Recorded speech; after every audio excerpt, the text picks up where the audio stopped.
datang di Emotif. Assalamualaikum warahmatullahi wabarakatuh. Ketemu lagi dengan saya. Kali ini kita akan mempelajari sebuah materi dari modul elektronik fisika yang berbasis animasi.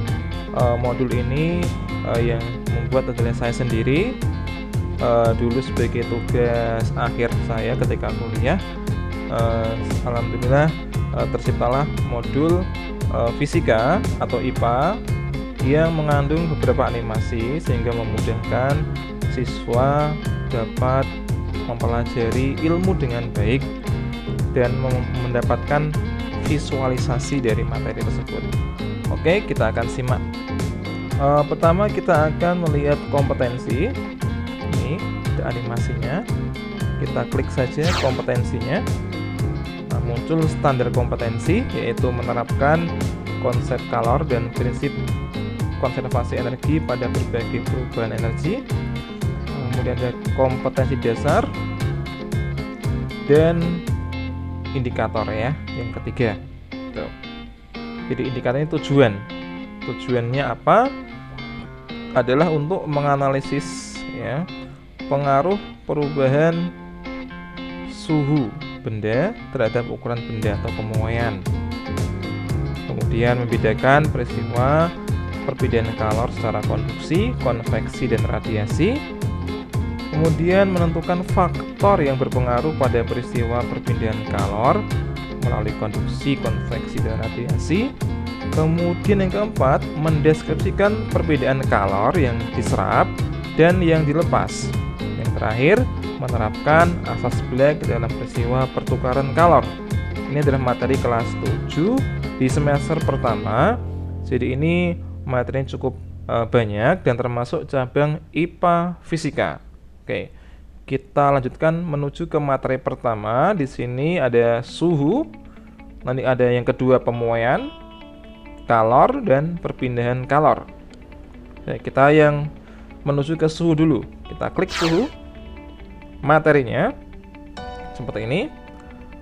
Suhu adalah derajat panas atau dinginnya suatu benda dengan satuannya adalah derajat. Alat untuk mengukur suhu itu disebut adalah termometer. Jenis termometer dan jangkauan pengukuran. Yang pertama ada raksa. Sifatnya adalah volume zat cair. Jangkauannya dari negatif 39 Celcius sampai 500 derajat Celcius. Yang kedua, termometer dengan gas volume tetap. Sifat termometriknya, tekanan gas pada volumenya tetap. Jangkauannya negatif 270 sampai dengan 1500 derajat Celcius. Yang ketiga, hambatan platina. Sifat termometriknya, hambatan listrik, jangkauannya negatif 200 sampai dengan 1200. Yang keempat, termokouple. Sifatnya gaya gerak listrik, jangkauannya negatif 250 sampai dengan 1500. Yang kelima, termometer pirometer. Sifatnya intensitas cahaya, jangkauannya lebih dari 1000 derajat Celcius. Tuh. Kemudian jenis-jenis skala termometer. Di sini ada skala yang bernama Celcius. Ya, gambar A termasuk Celcius dengan skala titik bekunya 0 derajat Celcius dan skala titik didihnya 100 derajat Celcius. Sedangkan yang gambar B, termometer Reaumur dengan skala titik bekunya adalah 0 derajat Celcius, 0 derajat Reaumur, dan titik didihnya adalah 80 derajat Reaumur. Sedangkan gambar yang C adalah Fahrenheit dengan titik bekunya 32 derajat Fahrenheit dan skala titik didihnya adalah 212 derajat Fahrenheit. Sedangkan untuk yang gambar D adalah termometer Kelvin dengan skala titik bekunya adalah 273 Kelvin, dan titik didihnya 373 Kelvin. Tuh ya, ada 4 ya. Next, ini ada sebuah animasi. Pilihlah salah satu termometer untuk mengukur suhu air panas.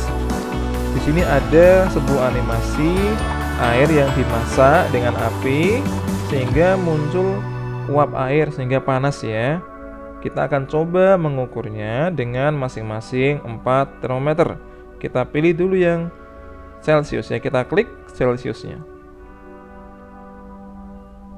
Nah, di sini muncul 90 derajat Celcius air panas ya.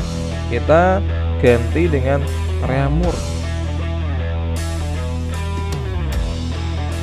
64 reamur ya, dengan benda yang sama, dengan keadaan yang sama, tapi angkanya tadi beda ya. Ini sebesar Celcius itu 90 derajat Celcius. Kalau pakai reamur 64 derajat reamur. Kalau pakai Fahrenheit 176 derajat Fahrenheit. Wah, banyak lagi. Kalau pakai Kelvin berapa ya? 363 Kelvin. Ternyata dengan 4 alat itu angkanya berbeda-beda ya, tetapi bendanya sama. Ternyata ada apa ya? Nah, ternyata nanti ada pengubahan suhu ya, konversi suhu. Kita pelajari nanti cara ngitungnya ya. Ada keterangannya. Hasil pengukuran suhu air panas oleh keempat termometer didapatkan, yaitu pengukuran dengan termometer Celcius didapat 90 derajat Celcius. Pengukuran dengan reamur didapat 64. Ini sesuai dengan rumusnya. Nah, ini rumusnya teman-teman ya, yaitu 4/5 kali 90. 4-nya didapat dari ya reamur, tetapan reamur. 5-nya didapat dari tetapannya Celcius. Dikali 90 adalah angka di Celcius, sehingga ketemunya 64 reamur. Ini adalah pengubahan suhu ya. Ini dipelajari di kelas 7 ini, menghitung ya.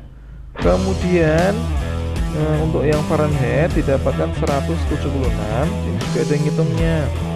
9/5 ya, 9-nya didapat dari Fahrenheit, tetapan Fahrenheit. 5-nya tetapannya Celcius dikali 90 derajat, sama kayak tadi ya. Lalu hasilnya ditambah 32. Nah, 32 ini dari mana? Nah, 32 ini itu adalah angka tetapan yang dari Fahrenheit. Memang kalau menuju ke Fahrenheit harus ditambah 32 gitu. Sedangkan untuk yang pengukuran dengan Kelvin didapatkan 363. Ini rumusnya cukup simpel dan mudah. Kalau ke Kelvin itu tinggal ditambah 273. Tapi yang ditambah khusus dari Celcius aja ya. Kalau reamur ke Kelvin nggak bisa langsung tambah 273, tapi harus menuju dulu ke Celcius dulu. Habis itu baru ditambah dengan 273. Seperti itu, mudah ya. Nah, ini ada contoh soal ya teman-teman, ada contoh soal suhu ya, masih suhu, yaitu diketahui suhu sebuah logam besi 60 derajat Celcius. Hitunglah suhu tersebut dengan menggunakan skala reamur, Fahrenheit, dan Kelvin. Oke, ini ya, kita akan melihat. Kita klik jawabnya. Oke, ini muncul. Nah, ini. Jadi, kalau pakai skala reamur, angka perbandingannya 4/5. 4-nya adalah miliknya reamur, 5-nya miliknya Celcius. Lalu dikalikan dengan 60. Nah, sehingga ketemu 48 reamur. Lalu yang Fahrenheit sama caranya kayak yang tadi, yaitu 9/5. 9-nya adalah dari Fahrenheit, 5-nya dari Celcius, dikalikan dengan 60. Nah, sehingga ketemunya tambah 32. ketemunya 140 derajat Fahrenheit. Lalu yang skala Kelvin ini tinggal ditambah dengan 273 dari Celcius, ketemunya 333 Kelvin. Nah ini ya cukup jelas ya untuk contoh soalnya gitu. Kemudian ini apalagi ya, contoh yang kedua ya. Contoh soal yang kedua ini lebih sulit karena menggunakan perbandingan. Oke, tapi kita akan pelajari ya, semoga bisa dipahami. Nah ini teman-teman ya, jawabannya ya seperti ini. Nah kita pelajari jadi soalnya ya. Suatu termometer A ini mempunyai titik beku 20 derajat A. Kita tuliskan di sini 20 derajat yang paling bawah, dan titik didih airnya yang paling atas 220 derajat. Oke. Bila suatu benda diukur dengan Celcius atau termometer Celcius, suhunya 40. Berapa suhu yang ditunjuk oleh termometer A? Jadi di sini kita bisa gambarkan untuk yang Celcius sudah ada angka tetapannya ya teman-teman. Untuk titik beku itu 0 derajat Celcius, untuk titik didihnya 100 derajat Celcius. Oke. Kemudian 40-nya itu di sini ya harusnya ya, agak ke tengah ke bawah dikit, 40 derajat Celcius. Nah, ini akan sama dengan angka berapa di termometer A? Nah, itu pertanyaannya ya, mencari berapakah angka di A ini yang mirip atau sama dengan 40 derajat Celcius. Gini caranya teman-teman. Caranya kita tulis aja ini. Caranya kita akan mencari pakai rumus ini. A min 20 ya. A dikurangi 20. A itu yang tengah sini dikurangi 20 min 20. Oke. Kemudian dibandingkan dengan C itu sama dengan 200 banding 100 ya. Kemudian didapatkanlah jawabannya 100 derajat. Oke, mudah ya. Kemudian ini evaluasi, kita nggak perlu evaluasi ya. Mungkin bisa saya lihat sebentar ya. Saya tidak ngitung dengan serius, akan kita coba saja aplikasi ini. Kita coba saja, kita jawab ya. Misalkan nomor 1 adalah ini misalkan ya. Kita bisa ganti juga sih ini, pindah-pindah. Kita ganti A coba aja, ngarang aja dulu ya. Nomor kedua ini kita coba aja misalkan jawabannya E. Nah, berikutnya lagi tekan ini E lagi, berikutnya lagi A, berikutnya lagi, terakhir ini 5 soal ya, E lagi. Ini hasilnya adalah benarnya 2, salahnya 3, sehingga nilainya hanya 40. Nah ini belum lulus nih, ulang A, jadi kita bisa mengulangi lagi dari awal. Oke, mungkin itu sekian dari Bapak Bangun yang telah menyampaikan materi suhu ya, kelas 7 semester ke-1 dengan animasi dan contoh soalnya. Semoga bermanfaat. Nanti akan saya buatkan tutorial cara membuat media pembelajaran seperti ini dari awal sampai akhir ya, secara bertahap. Dan nanti juga akan saya sediakan link download softwarenya. Ini bernama software Makromedia Flash 8 ya. Cukup menarik untuk belajar ini dan sangat bisa dibuat animasi ya, sangat luas sekali. Oke, silakan bisa di subscribe, like, dan komentar dengan baik. Kemudian untuk yang berikutnya akan saya buatkan juga itu pembahasan untuk pemuaian ya ini. Kemudian depan lagi kalor dan berikutnya lagi perpindahan kalor. Oke, sekian. Terima kasih. Assalamualaikum warahmatullahi wabarakatuh dan salam IPA.